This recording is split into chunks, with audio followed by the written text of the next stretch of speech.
ఎంసెట్ పరీక్షలతో తీవ్ర ఒత్తిడిలో ఉన్న విద్యార్థులను వేసవి సెగ మరింత ఉక్కిరిబిక్కిరి చేస్తోంది. ఉదయం పరీక్ష రాసి వెళ్లేవాళ్లు మధ్యాహ్నం పరీక్షకు వచ్చే విద్యార్థులు ఎండ తీవ్రతతో అలసిపోతున్నారు.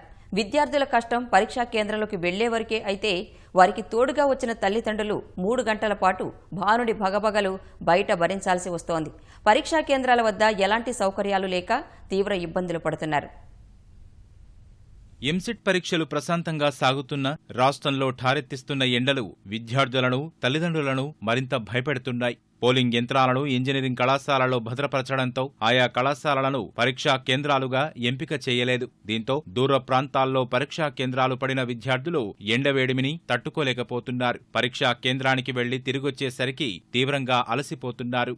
విద్యార్థులు పరీక్ష రాయడం సంగతేమో కాని బయట పడిగాపులు కాసే వారి తల్లిదండ్రులు మాత్రం ఎండలో పడరాని పాట్లు పడుతున్నారు. కొన్ని చోట్ల టెంట్లు వేసినా అవి అరకొరగానే సరిపోతున్నాయి. పరీక్షా కేంద్రాల వద్ద ఇచ్చే కరపత్రాలను తలకు అడ్డుపెట్టుకుని భారడి భగభగల నుంచి తప్పించుకునే ప్రయత్నం చేస్తున్నారు. ఖాళీ ప్రదేశం కొంచెమైనా లేని కళాశాలలను పరీక్షా కేంద్రాలుగా ఎంపిక చేయడం వల్ల కూర్చునే అవకాశమూ లేదు. తాగేందుకు నీళ్లు అందుబాటులో లేకపోవడంతో విద్యార్థుల తల్లిదండ్రులు అసహనం వ్యక్తం చేస్తున్నారు. ఇక పరీక్షా కేంద్రాల వద్దకు ముందే వచ్చిన విద్యార్థులు లోపలికి ఎప్పుడెప్పుడు అనుమతిస్తారా అని ఎదురు చూస్తున్నారు.